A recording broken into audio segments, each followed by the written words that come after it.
সিপাৰে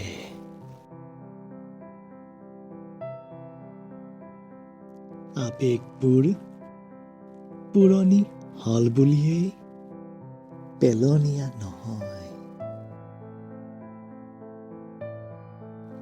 হাচনাহানা ৰাতিৰ বুকুৰ মাজত লুকুৱাই থৈছো এক নিখুঁত কাল্পনিক অতীত।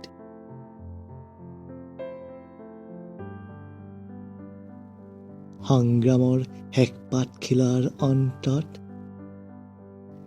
দিগন্তৰ সিপাৰে মোলৈ কল্পিত সপোনবোৰে দিঠক হৈ বাট চাই থাকে।